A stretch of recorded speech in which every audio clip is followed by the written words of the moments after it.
Kita nyo kung gaano kadaming tao? Yung sigaw dito, may iba yung sigaw dun sa likod. Kasi nga, sa sobrang haba na niyan, hindi na magkakarinigan yung isang sigaw.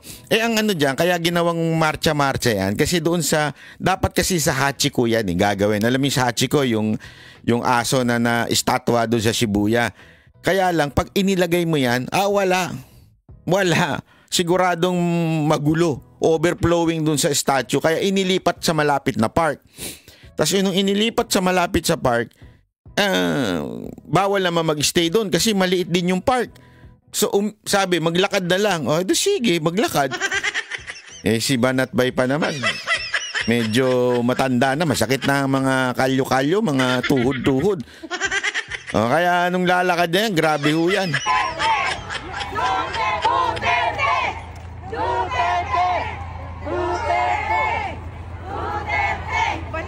At take note mga kababayan na hindi ho ito magkakakilala.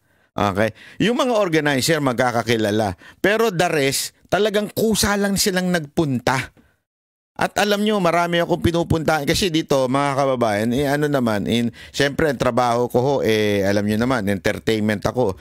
So, yung mga kaibigan kong mga Hapon, may mga umisiyan dito. So, pinupuntahan ko yung mga umisi nila dito, chinecheck ko bilang consultant nila, sinecheck ko yung mga lugar. Pag check ko ng mga lugar, kahit to sa mismong umisi, meron silang event na Duterte event. Ganong kalupit mga kababayan. Kahit yung mga nandun, mga ano na ho yun, mga residente na po yun, nag-i-event sila para kay Duterte. Magkukulay green sila, may papalabas silang video. Ganon kalupit yung nangyayari dito sa Japan. Talagang, alam mo yung, sabi ko nga, eto nga gusto ko lang mga kababayan, una sa lahat, gusto kong pasalamatan po si Bongbong Marcos. Palakpakan natin. Pasalamatan si Martin Romualdez. At higit sa lahat, si Torre. Dahil sa inyong tatlo, nagising ang diwa ng mga Pilipino. Dahil sa inyong tatlo, yung mga natutulog na walang pakialam sa politika, nabubuhay lang para sa sarili nila. Naintindihan ko yun kasi mahirap sa Pilipinas, mahirap na dito. Pag nandito ka na dito at detached ka na sa nangyayari sa Pilipinas Pero dahil sa inyong tatlo, nagising ang mga diwa nila. Palakpakan natin sila. Kahit yung mga walang pakialam sa politika dito, ay nako, yung mga kasama ko dito na mga nagiging kaibigan na natin dito na ang kanilang mga buhay ay malayo naman sa Pilipinas, malayo na. Wala na, dito na pamilya nila, nandito na lahat, wala na sila doon. Pag nagkita kami ngayon, grabe ang tanungan, ang bibigat, parang hirap sagutin. Mamaya sasagutin natin yan. Ang tanong kaagad nila sa akin, may pag-asa pa ba si Tatay Digong na mauwi? Mamaya sasagutin natin yan.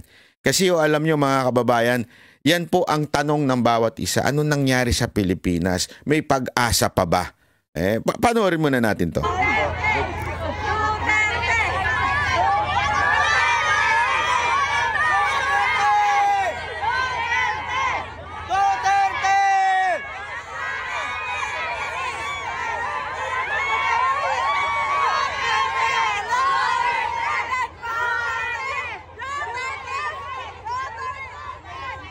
Pansin nyo, magkakaiba itsura ng poster.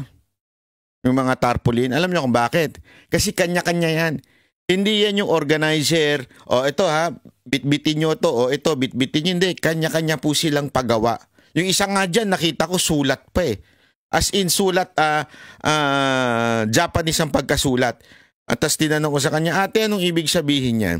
Baka mamaya nagbebenta ka na ng soft drinks dyan.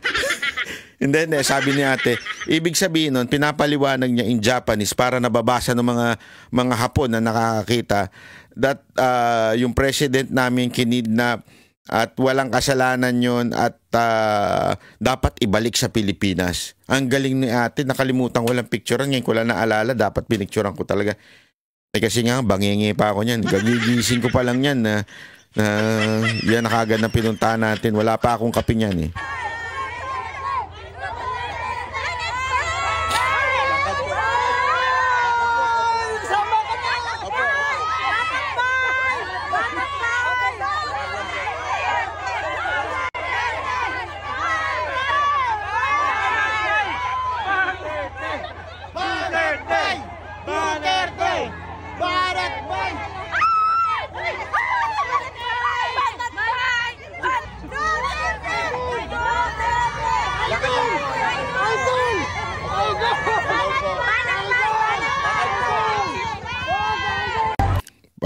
Pasensya na po pala kanina ha, yung mga dumadaan kasi gusto ko man po makipagpicturan. Napapagalitan tayo pag tumitigil yung linya eh. Kasi naglalakad dyan eh. Pag tumigil, sumisigaw yung pulis. Gumaganon yung pulis. Kaya tuloy, naiilang ako. Baka mamaya ipa-deport ako eh. Sabi na, ang gulo-gulo nito ah. Nagpipicture-picture. Baka mamaya gano'n na sinasabi. Tapos biglang pa ako. Sabihin, hindi ka pwede makipag-rally dito. Hindi po ako nagra-rally. Nagbibideo po ako. Nagbablog po ako.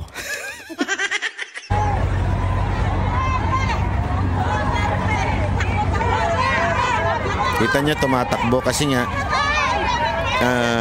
pinabibili siya ng pulis eh. Kasi isipin mo imaginein mo, kayo mga nakapunta na sa Japan, may imagine nyo yan, pinatigil ang traffic dahil lang sa haba ng linya. Ang haba ng linya na yan. Pinatigil ng mga pulis ang traffic. Sigurado ako busit na busit yung ibang mga Hapon dyan. Bakit po? Pero wala silang choice eh. Actually, tinatanong nga nila yung ibang mga may mga Hapon na sumama, mga asawa siguro ito. Tinatanong nung ilang mga Hapon na dumadaan kung ano yun. Tapos yun nga, pinapaliwanag. Hindi po, lakad po. Kita nyo, tigil. Isipin nyo ang tagal na tumitigil nung traffic na yan dahil lang sa atin. No?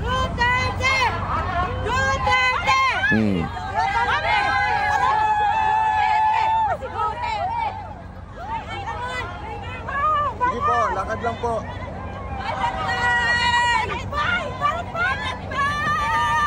Katanggal yung mga taba natin, kanina. Mga kababayan ko sa Japan, Ang hirap tumakbo, tumatakbo rin ako dyan, eh. Lakad po. Dito. Ayan, Hindi nila sinabi marathon pala to. Akala ko marcha lang. Grabe. Pamili ka. Dito na mga Hapon. Ayun yung naka-megaphone yung mga pulis. Lakad lang to. Ba't ako tumatakbo? Bring back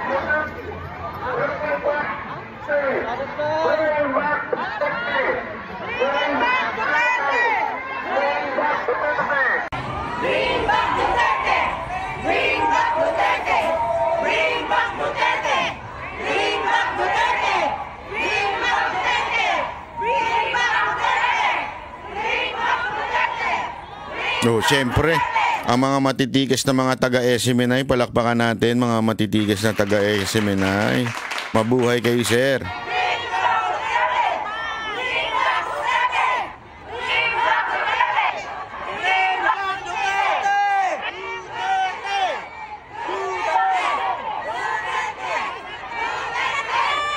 Yan ang masasabi mo una sa lahat, walang bayad. Bakit? Kitang-kita nyo naman, hindi nagtatago. Yung mga aktivistang mga NPA nakagano, may hawak na tarpaulin nakatago yung mga muka. Alam mong binayaran. Unlike dito, kita nyo naman, iba-iba pa nga yung sigaw. Bakit? Kasi organic eh, di ba? Pag organic ka, iba-iba yung sigaw, hindi kayo tinuturuan, iba-iba yung tarpaulin. At alam mo, mamaya may kikwento pa ako sa mga inside story. Mga inside story. Gusto niyo malaman? Unya.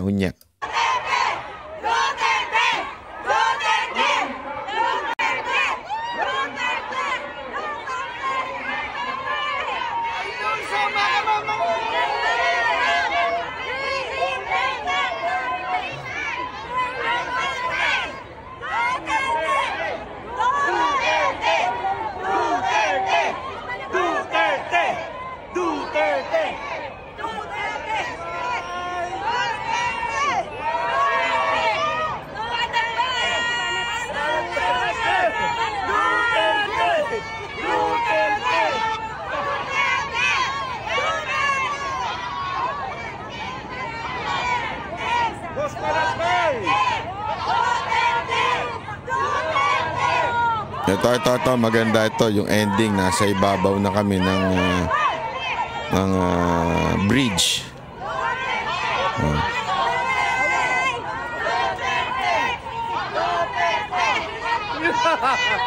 Kasama po natin si Banat Bay. Ngayon, si Bojo ang ating kaibigan. So ito, dalagbit-bit pa si Romualdez.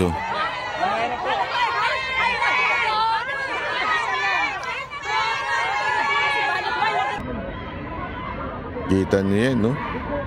Oh, haba nun, no? Oh. Oh.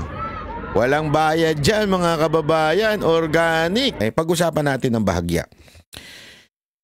Bakit po ba importante ang nangyayari ngayon na people power?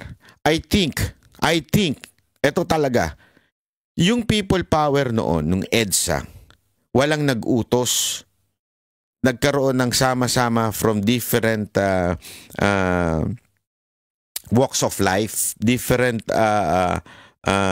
parang group of people, iba-iba. Although, minando ng mga komunista, pero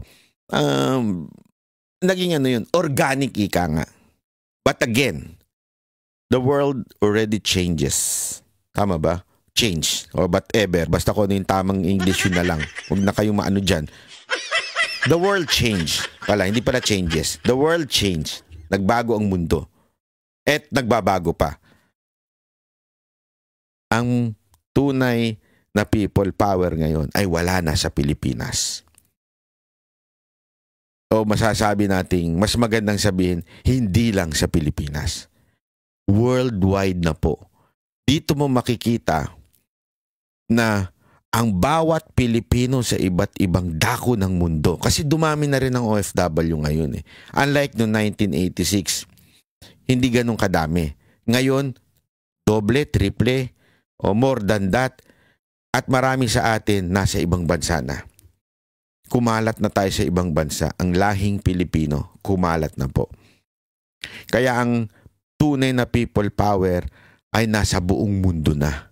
Ngayon, bakit importante ho itong ginagawa natin? Bakit po ba masasabi natin na kailangan nating gawin ito? Di ba? Pakikinggan ba tayo? Yan kagad ang tanong natin. Anong mangyayari dyan sa kada rally ninyo? Ano lang yan? Ngayon lang yan. Sa susunod, wala na yan. Hindi na kayo, wala na kayong passion. Hindi na. Yun ang akala ninyo. Dahil mga kababayan, ang ginawa ng administrasyon ni Marcos, ang ginawa ng gobyerno ni Marcos, dinala niya ang laban sa international scene or community. Bakit?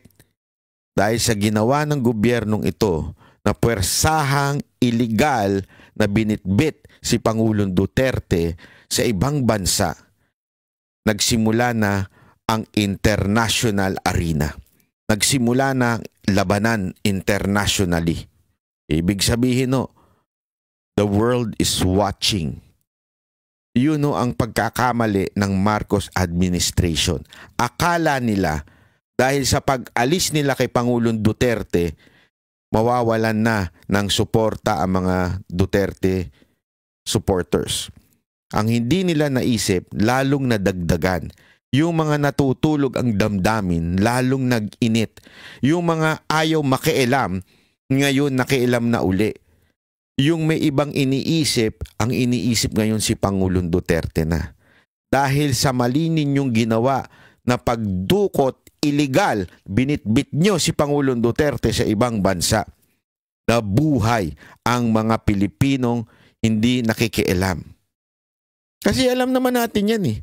Mahirap, hindi ho tayo, lalong-lalo na ho pag nasa ibang bansa tayo eh.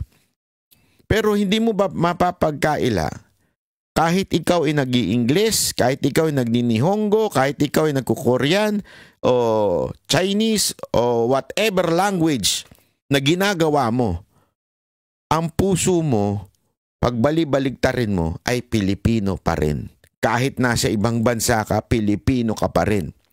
Uuwi at uuwi ka sa Pilipinas.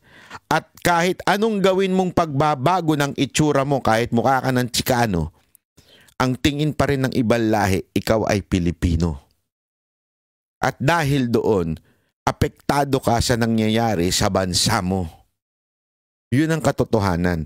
Kaya bilang Pilipino sa ibang bansa, whether you are an OFW o migrant worker or resident ng bansa na yun, hindi mo mapapagkaila na ang tingin pa rin sa ng tao ay Pilipino. Kaya dapat kang makialam. At ngayon, dahil patuloy na dumadaus-dos Pabagsak ng pabagsak ang Pilipinas. Nanonood nga ako eh. Ngayon lang may nakita ako news. Niratrat ng isang SUV yung sasakyan na isa. Alam nyo ginawa nung isa? Ang lupit mga kababayan. Dumungaw yung bumabaril. May bit-bit na mahaba ah. As in, yung Armalite. Niraratrat yung kabila. Sabi ko, ano na to ah? Anong klaseng gobyerno meron tayo ngayon? Hindi ho biro, nasa news po yan, nakita ko lang bago ako magsimula. Sabi ko, ganun nakagulo sa Pilipinas talaga. Tapos makikita mo, nagsashabu sa Facebook. Alam mo, nakwento ko nga sa isang hapon to nakausap ko. Kasi tinatanong niya, what is happening to your country? Blah, blah, blah. Sabi ko, kwento ko. Tapos sabi niya, tinatanong niya, why are you always here? Ginaganyan niya. O sabi ko, because in Japan, even if you drink, even if you're drunk or drink, diba? Maglakad ka sa karsada, walang gagalaw sa'yo. Kahit bumulagta ka pa dyan, walang gagalaw sa'yo. Pagising mo, nandun pa yung cellphone mo, nasa tabi. Bakit? Kinuha, pinulot, binalik sa'yo. Totoo, diba? Sa Pilipinas, wala. Tapos kaya nga nung tinatanong niya, bakit? Ano bang nangyayari? Tapos kinuwento ko nga yung may makikita kang nasa Facebook na nagsashabu, ganyan-ganyan. Nagtataka siya, what is the government doing? I don't know. Totoo lang yung nasagot ko, I don't know. I really don't know. I cannot answer your question. Kasi sa kanila, it's not normal. Pero sa atin, bilang mga Pilipino, normal na yun. Kaliwat kanan, meron niyang kwento si Mocha. Sa harapan niya mismo, na witness niya, inisnatch yung bag ng isang foreigner ata yun, if I'm not wrong. If I'm not correct. Correct me if I'm wrong. Banat ba? Napunta ka lang ng Japan, naging ano na yung English mo Hindi, totoo po. Di ba sabi niya pa nga parang sabi daw sa kanya nung tricycle driver, ma'am, normal na po yan dito sa amin. Araw-araw na po yan. Wala namang ginagawa ang pulis. Sa loob-loob ko, mga kababayan, ganun ang sitwasyon sa Pilipinas. Pabagsak na. Sa tingin ninyo, hindi nakikita ng buong mundo yan? Nakikita yan ng buong mundo. Bakit? Ang news nasa social media na. Yun ang pinagkaiba. Ang social media, international ho yan. So, ibig sabihin, nakikita po ng buong mundo pag they try to... Nakita nyo ba yung mga foreigner na ninanakawan? Meron pang foreigner sa Boracay, ginahasa, tas pinatay. Sa tingin nyo, hindi kumakalat yan? Eto pa, meron pa kay kwento ha. Nung nasa Hong Kong kami, may nakausap akong Chinese. Chinese na ano. Tapos tinanong namin, why are you not anong favorite place mo to visit? Tapos alam mo, eto ano to young adult to ito. Tapos alam mo, sad to say, sinabi niya, the least na gusto nila mag-visit is sa Pilipinas daw. Sabi ko, why? Remember the Hong Kongers, Hong Kongers ba tawag doon? Oo, mga taga Hong Kong na doon sa hinostage nung isang, ewan ko, isa bang pulis yung nag-anaamok sa bus sa Luneta. Nung nabalitaan daw nila yun, kumalat sa Hong Kong yun, and they don't want to go in the Philippines anymore. Ganun naman talaga epekto, di ba? Pag merong lahi nila na nayari o sabihin na nagawa ng krimen sa Pilipinas, ayaw na nilang pumunta. Imagine niyo yung balita na taga-ibang bansa na pinatay, na ginahasa sa Boracay ba yun? I don't know kung tama yung ano ko yung naalala ko. Hindi ako sure kung ano yan. Baka mamaya may mali ako Pero gayon pa man, sa Pilipinas. Diba? Tapos, sa tingin ninyo, hindi mababalita yun sa bansa nila. So, pag nabalitaan yun, anong iisipin nila sa Pilipinas? Hindi safety. Diba? Ganoon lang naman Kasi the best marketing para sa tourism, yung gaano ba kaayos ang bansa mo? Yung mga tao, lalo na ngayon, usong-uso vlogger ngayon, di ba? Mentakin mo, puntahan ka ng mga vlogger sa Pilipinas, tas madudukutan ka. May experience ka. Meron nga kumalat, di ba, isang vlogger na niloko ng taxi. Kumalat din yun. Imaginein mo, yun na nangyayari sa Pilipinas. Ngayon, Pilipino ka. Di ba? Iisipin mo ngayon na wala namang epekto sa amin yan. Hindi. Ang tingin pa rin sa'yo ng mga ibang lahi, dyan yung mga mandurukot, dyan yung mga minanggagahasa, dyan yung mga adik. Alam mo yun? Basta ako, isagot ko nga kanina, tinanong ako, sabi ko, ang tinatanong kasi sa akin kung ano ba ginagawa ng presidente ko. Ito, hindi to political na nakausap ko lang to sa isang izakaya, yung parang inuman nila. Alam mo, ang sagot ko sa kanya, I really don't know, but let me show you something. Tapos pinakita ko yung isang lalaking gumaganon-ganon. Sabi ko, do you see this? What do you think? Sabi niya sa akin, he's a cocaine addict, sabi niya. Do you know? This person? This person is the one in charge. Yun na lang. Really? Sabi sa akin really? Yeah, now you know. Alam mo, masakit sa damdamin ko yun. Kasi, even if I don't like it, even if I don't like that person pala, Pilipino pa rin siya eh. Tapos ang problema, yun pa yung leader natin. Diba ho? So, parang sa tingin mo ba nakakatuwa? Kaya lang, wala eh. Wala tayong magagawa. Damay tayong lahat. Kung anong gawin ng gobyerno natin, kung paano mag-response ang gobyerno natin, damay lahat. Kaya nga mga kababayan ko, lalong-lalo na kayong mga OFW na nakikinig sa akin. Madami daw tayong followers sa iba't ibang lugar ng mundo. Ito na yung pagkakataon. If you cannot go in the Philippines and ilabas nyo yung saloobin, sumama kayo sa mga rally. Ilabas ninyo ang inyong saloobin. Makikita yan ng buong mundo. At magtataka sila. Bakit itong presidente na ito, which is si Pangulong Rodrigo Roa Duterte, ay naandi dito sa ICC while the Filipinos love him so much? Yan ang tanong sa akin ng mga Hapon na nakakausap ko. Tinatanong nila kung bakit ba daw. Kasi they like Duterte. Yung mga Hapon, gusto nila si Duterte. Nagtaka sila kung bakit inuusig ng ICC si Duterte. Tapos, ngayon nakikita nila all over the world, mahal na mahal ng mga Pilipino si Duterte. Mapapa-question ang mga ibang bansa. At ang mga ibang bansa, mas matino mag-isip, hindi katulad ng mga nakaupo sa atin ngayon. Mapapatanong sila, bakit? Kasi alam mo, magdala ka ng kriminal dyan sa ICC. Sa tingin mo may magrarally? Walang pakialam ang mga Pilipino kung kriminal ang dadalin mo dyan. Baka nga magalit pa talaga eh. O matuwa pa. Pero ngayon, mantakin mo, makikita nila sa dahig yung ganitong klaseng crowd, ganitong kadami na crowd. I mean, makitan mo yan, yung ganyang kadaming crowd. Netherlands yan, mantakin mo ha. Mantakin mo mga kababayan, nasa ibang bansa, nagsama-sama kayo. Kaya alam nyo, palakpakan po namin kayo.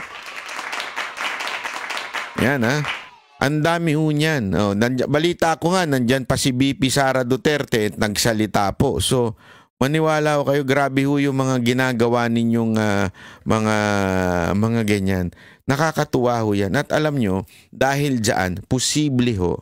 Marami nagtatanong sa akin, posible pa bang makalaya si Pangulong Duterte? Who knows? Diba? Tandaan ninyo, may mga konsyensya. Mas may tiwala naman akong may konsyensya yung mga nakaupo sa ICC kaysa sa mga nakaupo sa Pilipinas. Hindi. I mean, 'di ba, minsan may doubt tayo kasi may lumalabas na picture na kasama yung isa sa mga demonyita sa Pilipinas. Hindi ba? Ganyan tayo eh. Pero gayon pa man, kahit papaano mga kababayan, hindi ganun kagarapal ang mga muka ng mga tao diyan. Hindi lang naman po kasi isa magdi-decide diyan eh. Hindi ho ganyang kagarapal ang mga mukha niya mga yan. Compare ho sa mga nasa Pilipinas. Yung sa atin, wala. Harap-harapan tinatarantado tayo. Harap-harapan tayong ginagago. Yung sa harap mismo ng mga senators natin sa hearing, pabago-bago. Ito nga eh. It's no longer batas ang nasusunod. Kung ano yung sa tingin nila, yun ang nasusunod. Kontakin mo, meron kang sekretaryong sinabi niya, walang kapangyarihan ng ICC, bla bla bla. Tapos biglang sasabihin sa hearing, meron na karapatan sa mga individual na mga tao. Para lang baluktutin yung katotohanan. Meron di isa man namang sekretary, sasabihin niya, ang nagplano nito kami, pinlano namin ito. Tapos biglang merong isa magsasabi, hindi naman namin pinlano yun eh. Tapos yung mismo nagsabing pinlano niya, hindi yun ang ibig ko sabihin. Tarantado talaga no? Ganun nakatarantado sa Pilipinas ngayon. Ganun kagarapal ang mga opisyal natin. Harap-harapan tayong ginagago. Kaya nga mga kababayan, mag-ingay tayo sa buong mundo. Ulitin ko, sa buong mundo, lalong-lalo na sa March 28, na kung saan ay birthday ng ating Pangulong Duterte. Mag-ingay tayo. Nagsimula na ang people power sa buong mundo. Worldwide na po ang people power ngayon. Hindi na po sa Pilipinas. Buong mundo na. Kita nyo yan sa social media. Iba't ibang lugar. Paano natin gagawin yan? Number 1, pumunta kayo sa rally kung kaya ninyo. Okay? Magkano lang naman yung pamasahe dyan? Kayang-kaya nyo yan. Lalo na, kanina nga may nakausap ako eh. Eto atin-atin na lang to. Huwag nyo sa kwento Meron isang alyansa na makagago, alyansa ng mga manggagago na senador, may kinontak dito sa Japan. Gusto namin mag-event dyan. Tapos yun. Syempre, Duterte yung organizer. Sabi niya, hindi, sorry, pasensya na talaga. Ano kami, solid kami. Straight PDP kami, at saka straight Duterte team kami. Okay. Sige, lahat ng organizer, lahat ng mga atin, bibigyan natin ng 5,000 yen. Alam mo, yung mga organizer, lalong na insulto at nabuisit. Sabi, putang inang yan, babayaran pa tayong 5,000. Yun sila kaya ang bigyan natin ng ichimang. Yung isang lapad. Hindi ko na lang sasabihin kung sino itong kandidato na ito. Mayaman tong hayop na ito.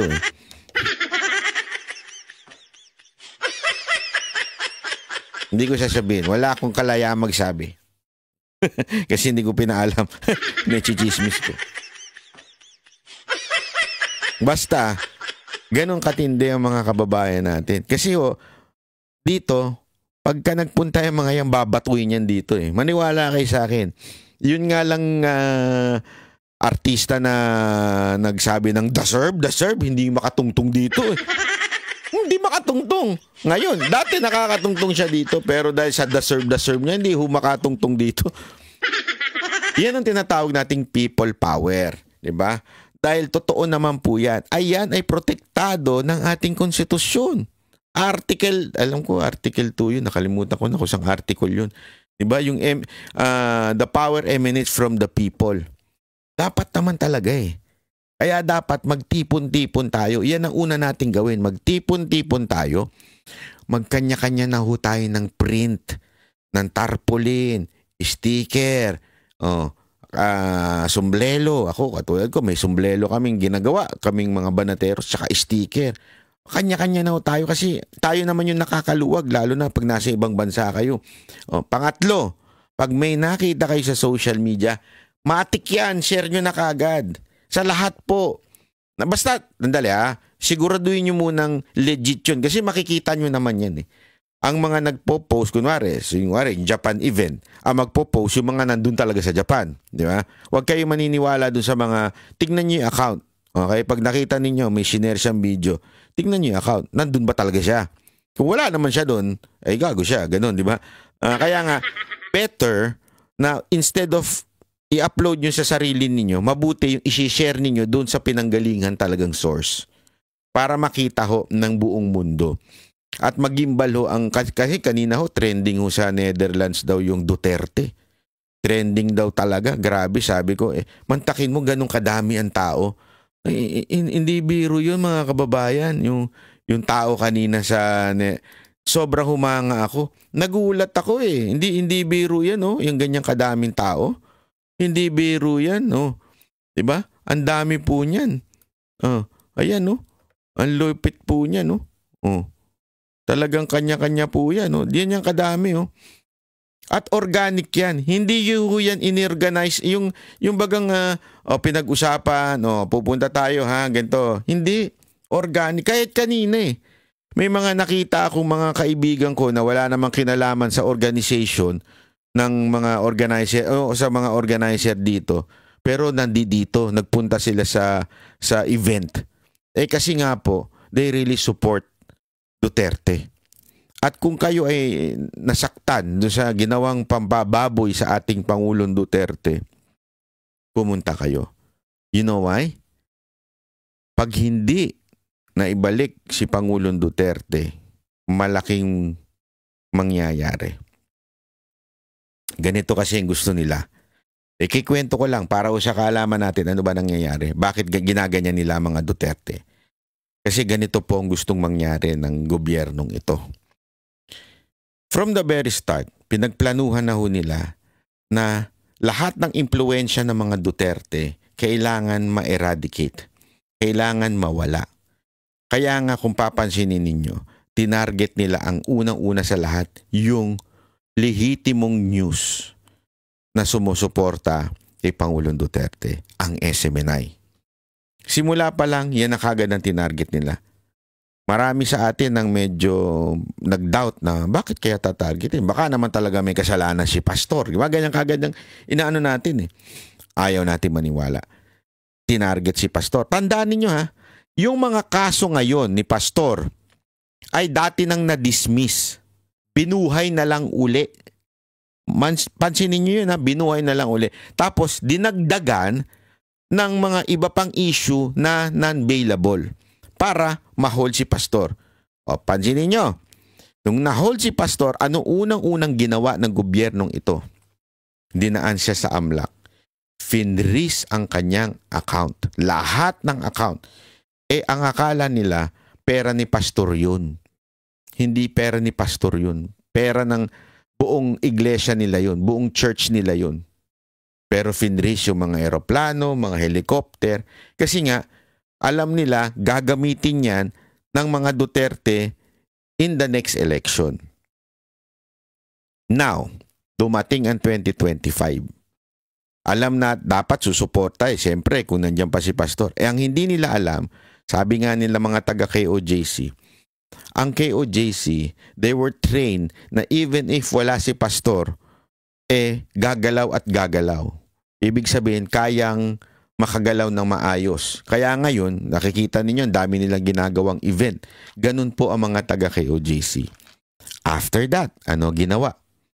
Impeachment ni Sara Duterte. Bakit kanyo? Kasi pag na-impeach si Sara Duterte, hindi na ho siya pwedeng tumakbo ng 2028. Okay? Ngayon, anong kinaugnayan nung kay Duterte? Kay Pangulong Rodrigo Roa Duterte.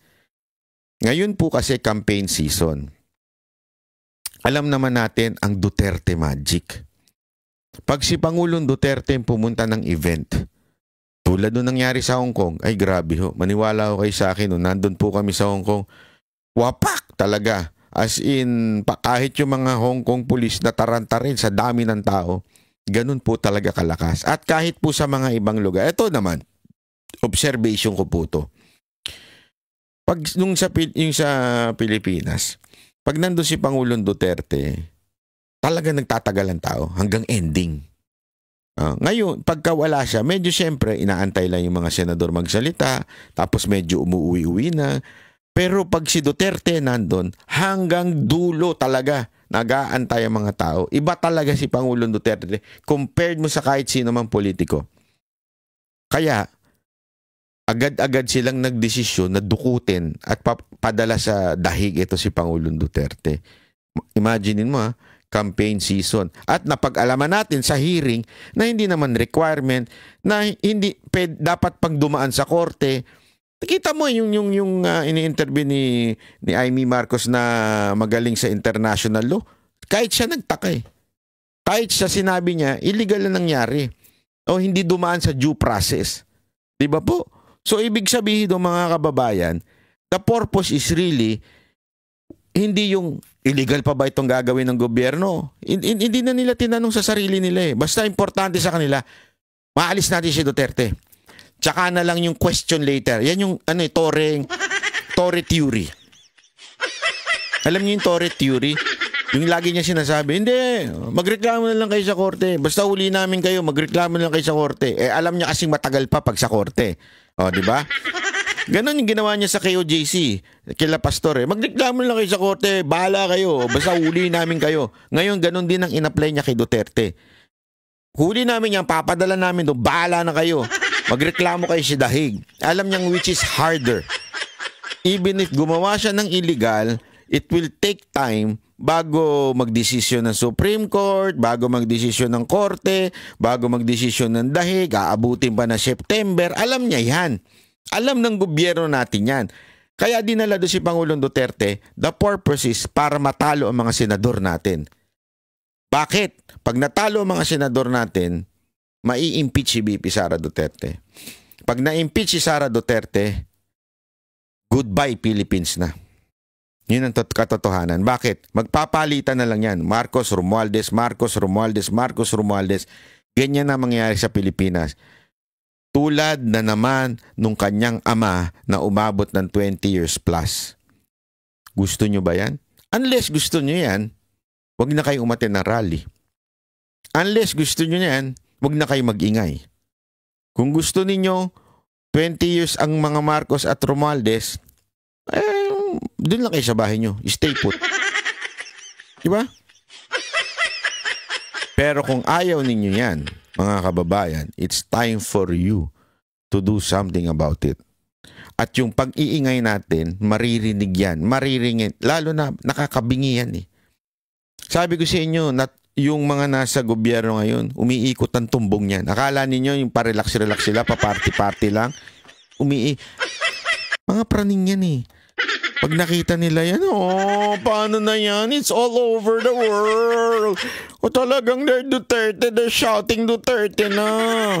Ako nga, suggestion ko mga kababayan, yung mga nasa probinsya na nanonood sa atin, pag pumunta dyan yung alyansa ng mga gago, alam nyo gawin nyo, puntahan nyo, sumigo kayo ng Duterte. Duterte. Ibu nyo. Karapatan nyo yan eh. Bilang mga Pilipino, karapatan nyo yan. Huwag kayong manggugulo ha. Huwag kayong magbabato, walang violence. Pero yung sumigaw ng Duterte, naku, karapatan nyo yan. Mag-book, karapatan nyo rin yan.